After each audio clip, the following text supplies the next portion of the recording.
السلام عليكم تلاميذ الأعزاء ومرحبا بكم في درس جديد. إن شاء الله اليوم سنقوم بتصحيح الجزء الثاني من الامتحان الوطني الموحد للغة الإنجليزية لسنة 2018 وسنركز على الجزء الخاص باللغة language اللي كتكون عليه 15 نقطة.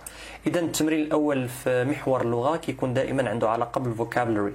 vocabulary يقدر يكونوا فيه معجم من اليونس اللي قريته أو collocations أو phrasal verbs مثلا.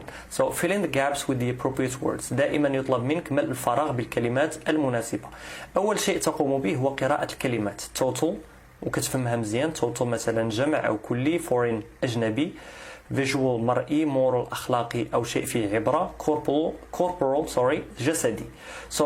بعد ما قريتي الكلمات وفهمتيها كتقرا الجملة ديالك وكتفهم السياق العام ديالها، عاد كتجرب كل كلمة على حدة باش تشوف واش المعنى كامل أو لا. Okay? So في هذه الحالة my grandmother used to tell us stories that teach lessons. Okay?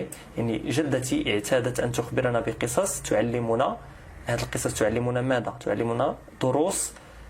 أشنو هنا الكلمة المناسبة؟ هي في هذه الحالة هي moral. علاش؟ لأن الكلمة ديال moral كتمشي مع lessons. Okay? So that teach us moral lessons. So I'm going to use the typewriter. That teach us moral lessons. We cannot say total, foreign, visual or corporal. So we're going to say moral lessons. يعني دروس أخلاقية. هذه القصص كتعلم دروس أخلاقية. Number 2, the government encourages investments to create job opportunities. يعني الحكومة تشجع الاستثمارات، واحد النوع ديال الاستثمارات اللي خلق فرص شغل. اش من نوع ديال الاستثمار هنايا؟ واش غادي نقدروا نقولوا total, foreign, visual, moral or corporal? Yes, very good. We're going to use foreign. يعني الاستثمارات الأجنبية هو الاختيار الصحيح. So we're going to use this and type it here. So foreign investment. دائما كتشوفوا الكلمة اللي كتجي من بعد لأنها هي اللي كتعطيك فكرة عن الاختيار الصحيح. So foreign investment. دائما قرأ الجملة، عرف السياق العام، عاد ملأ الفراغ بالكلمات المناسبة. هذا تمرين سهل جدا عليه 2 نقاط. B. Put the verbs in brackets in the correct tense. يعني ضع الأفعال بين قوسين في الزمن الصحيح أو الزمن المناسب. نفس الأمر، يعني تقوم بقراءة، أنت خصك تكون ضابط الأزمنة، تقوم بقراءة الجمل وتسطر أو يعني كتشوف التعابير الخاصة بالوقت كتسطر عليها. عاد ممكن دير تصريف في الزمن الصحيح، يعني كتحدد لك هاد العبارات الخاصة بالزمن، كتحدد لك الزمن الصحيح. غادي نقراو الجملة. By this time next year Moroco launch كتعني يطلق its second surveillance satellite. يعني في هذا الوقت من السنة المقبلة المغرب سيطلق ثاني قمر اصطناعي خاص بالمراقبة. إذا الفريز أو الجملة الخاصة أو التعبير الخاص بالوقت في هذه الجملة هو by this time next year.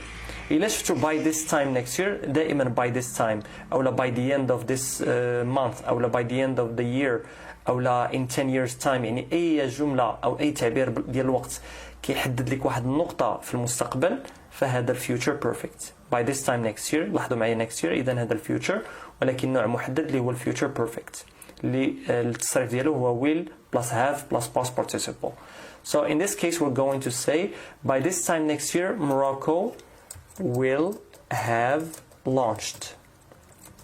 Okay? يعني بهذا الوقت أو في هذا الوقت من السنة المقبلة المغرب سوف يكون قد أطلق ثاني قمر اصطناعي خاص بالمراقبة. مثلا نتوما نعطي مثال by this time next year you will have got your baccalaureate degree.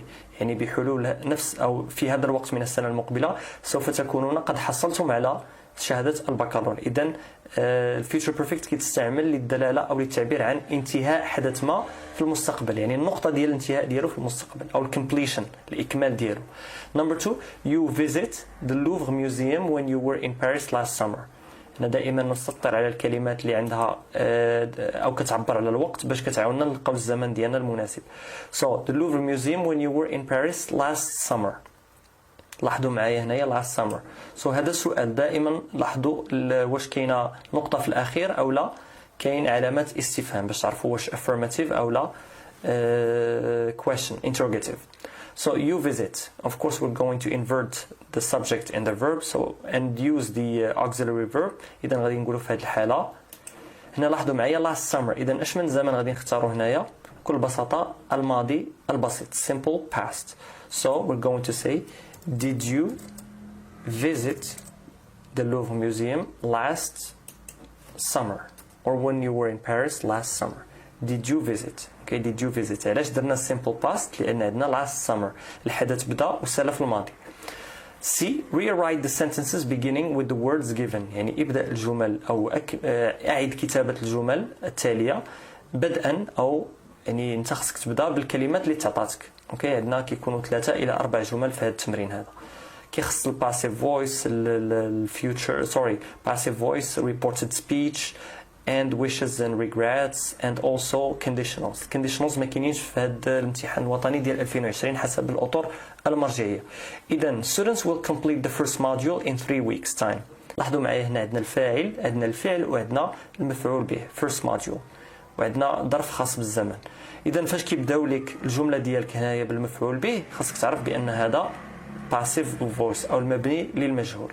إذا في هذه الحالة شنو كنديروا؟ دائما كنلاحظوا الزمن اللي عندنا وكنديروا to be في نفس الزمن عاد كنكملوا. So the first module or sorry students will complete. غادي نحاولوا نسطروا على الفعل ديالنا باش تعرف اش من زمن غتستعمل في to be أو لا شنو هو الزمن اللي غدير فيه to be. So students will complete هذا simple future or future simple. The first module in 3 weeks. So we're going to put the verb to be in the future simple by saying this. The first module will be, because we have future simple, then to be for future simple هو will be. So the first module will be, and we use the past participle, completed, will be completed in 3 weeks time. Okay, في غضون 3 أسابيع. إلا بغيتي دير by the students صحيح ما بغيتيش ديرها فالجملة كتبقى صحيحة. بعض التلاميذ غادي يفضل يدير by the students والجواب غادي يكون صحيح. إلا درتي حد time فهو صحيح، درتي by the students صحيح أيضا. Number 2 don't worry about the medical tests. لا تقلق حول التحليلات الطبية. So the nurse told the patient.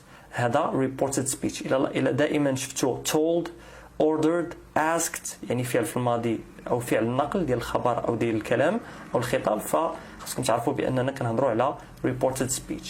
إذا شنو كندير؟ دائما كنحدد واش عندي question سؤال، واش عندي statement جملة خبرية، واش عندي أمر أوكي or واش عندي function وظيفة لغوية. إذا في هذه الحالة don't worry about the medical test. هذا don't فاش كتلقى don't أو لا كتلقى الفعل مباشرة فهذا command أمر. إذا النقل ديال الأمر كيكون سهل جدا. Okay, so in this case we're going to say the nurse told the patient not to. إذا كان عندك دائما النفي فكدير not to. Not, for example this one, sorry, area I'm going to highlight don't. إذا كانت عندك هذه فالنفي فهو أمر don't go, don't do, don't sleep. أو لا هذا النفي أمر فيه نفي. أو لا إذا كان عندك الفعل مباشرة مثلا go to your room, do your homework, eat your food, etc. فهذا أمر affirmative اللي كيكون يعني أمر إيجابي. So the nurse told the patient في هذه الحالة sorry I'm going to finish here. Come on. So the nurse told the patient not to. دائما كتقلب هذا ما كديرش to not ولكن not to وكتكمل الجملة ديالك بدون أي تغيير في الأزمنة. Not to worry. إذا كان عندك في حالة عندك command أمر. So the nurse told the patient not to worry about the medical tests. Okay. وكاين طريقة أخرى للإجابة على هذا السؤال لأنه في هذه الحالة عندنا don't worry ماشي أمر ولكن في أكثر منه نصيحة. Okay. لا تقلق حول تحليلات أو نتائج تحليلات طبية. So you can say that لكم slash هنايا لأن كاين إجابة أخرى. So the nurse told the patient that he shouldn't. I don't have apostrophe ما عنديش apostrophe هنايا إذا في الكلافي it's okay sorry. So that he shouldn't or the nurse told the patient that he shouldn't worry etc. ندير 3 نقط تكمل الجملة ديالك about the medical tests. So بجوج هاد الإجابات صح. رقم 3 Samuel came late to the party. He took the wrong road. يعني سامويل جاء متأخرا إلى الحفلة لأنه أخذ الطريق الخطأ أو جاء عبر الطريق الخطأ. إذا هنا غادي نحاولوا أن نتخيلوا سيتوياسيون أخرى أو نتخيلوا وضعية أخرى. هذا هو الكونديشنال، يعني لو فعلت كذا كذا لما كان كذا وكذا etc. Okay. So if Samuel hadn't taken the wrong road، إلا بدات لكم الجملة ب if فعرفوا هذا conditional. كيف قلت لكم conditional ما عندكمش في امتحان 2020. إذا if Samuel hadn't taken the wrong road I'm going to fill up here using the typewriter. He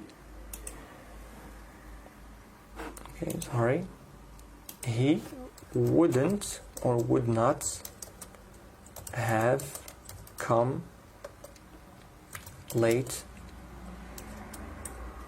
to the party. Okay. So if plus subject plus had plus past participle, then subject plus would plus have plus past participle. This is conditional type 3. If Samuel hadn't taken the wrong road, he would not have come late to the party. دائما كان عندك الافirmative كيتحول للنيجاتيف، ولا كان عندك النيجاتيف كيتحول لافirmative. مثلا هنا عندنا affirmative took، he took، would not came late، would not have come late. هنا he took hadn't taken، دائما العكس. كان هذا الدرس هذا ما عندكمش في الامتحان الوطني. Fill in the blanks with the right words from the lists. يعني املأ الفراغ أو الفراغ بالكلمات المناسبة من اللائحة. إذا عندك هنايا who whose which هادو هما relative pronouns. So do you know the boy won the reading contest in your school؟ خاصك تكون عارف بأن كل وحدة معاش كتستعمل هو مع الفاعل العاقل أي الإنسان، whose علاقة ملكية، which الفاعل غير العاقل، where المكان، when الزمن، and how الكيفية أو الطريقة. إذا في الحالة غادي نديرو typewriter. Do you know the boy؟ إذا بطبيعة الحال عندنا فاعل اللي هو boy وعندنا فعل won. إذا غادي يكون عندنا واحد relative pronoun اللي كيعبر لنا على الفاعل. So who won the reading contest. Number 2, I often forget I put my keys. Sam told his neighbor. يعني غالبا ما أنسى وضعت مفاتيحي. إذا واش غادي نديرو how I put my keys، كيف وضعت مفاتيحي، أو لا when I put my keys، عندما أضع مفاتيحي، أو لا where أين. إذا الجواب المنطقي في الحالة هو where I put my keys، يعني غالبا ما أنسى أين أضع مفاتيحي. إذا كتقراو الجمل ديالكم مزيان وكتحاولوا تملؤوا الفراغ بال relative pronoun which is appropriate or that is most appropriate. Give the correct form of the words in brackets. يعني في هذه الحالة كيعطيكم word formation عندكم في الامتحان الوطني ديال هذه السنة. word formation هو كلمة يعني مصدر كتخرج منه مثلا فعل أو اسم أو ظرف etc. على حسب السياق ديال الجملة. The manager agreed to employ Amy immediate يعني في الحال after the interview. So immediate هنايا خصنا نحولوها يعني صفة أخرى. So the manager agreed to employ Amy. Of course we're going to use an adverb immediately. يعني كيفاش ترى الفعل هنا خصنا adverb immediate adjective immediately adverb يعني ظرف أو كيف يعني الظرف اللي كيعطينا كيفاش الفعل ديال employment اللي هو التوظيف طرا. So to employ Amy immediately. He later gave her the employment contract for sign. عندنا هنايا sign وقع يوقع عندنا فعل. إذا هنايا مباشرة for كيجي موراها noun. So for signature للتوقيع أو من أجل التوقيع. إذا كتقرأ الجملة ديالك وكتحاول تعطي الصفة أو الصيغة المناسبة ديال الكلمة. Okay, now we're going to move to functions أو الوظائف اللغوية. Match the statement with the appropriate function. هذا سبق لي وهضرت لكم على طريقة العمل ديالو. كتقرأ الجمل وكتحاول تربطهم بالوظائف المناسبة. So the first one is, can I go on an excursion with my friend's dad? Rosa asked. هل يمكنني أن أذهب في يعني خرجة مثلا مع أصدقائي يا أبي؟ Rosa asked. يعني روزا تسأله الأب ديالها. If only I could go to Russia to support Moroccan football team. يعني كون غير قدرت نمشي لروسيا باش ندعم أو to support الفريق الوطني المغربي لكرة القدم. If only يعني هنا كتمنى تمني. You ought to think twice before changing your job. يجب أن تفكر مرتين أو تفكر مليا قبل أن تغير عملك. For I'm sorry I stepped on your school bag. أنا آسف لأنني مثلا مررت فوق محفظتك المدرسية. عندنا الفانكشن دائما كتقراو الجمل كاملين عاد كديروا الربط. Expressing a wish تعبير عن أمنية. Asking for permission, apologizing, expressing opinion تعبير عن رأي, giving advice. تقريبا هادو كاملين غادي يكونوا عندكم في الامتحان الوطني ديال هاد السنة. So number one, can I go to on an excursion with my friends, Dad? إذا شنو هذا في نظركم؟ Can I ask or can I go? إن هذا طلب الإذن B. So number one is B. Number two, if only I could go. إذا هذا أمنية لو كون غير قدرت نمشي. So expressing a wish. That's A. 3. You ought to think twice before changing your job. يجب أن تفكر مرتين قبل. إذا هذا giving advice. يعني خصك شي واحد كيعطيك النصيحة خصك تفكر قبل ما تبدل العمل ديالك. So this is E. I'm sorry I stepped on your school bag. إذا هذا اعتذار apologizing. C. Okay. إذا writing غادي نشوفوا إن شاء الله في الدرس المقبل. كان هذا هو language. نشوفكم في الحلقة المقبلة أو الدرس المقبل. بارطاجيو الفيديو, share it with your friends, like it, comment on it, and I wish you the best of luck. Take care of yourselves.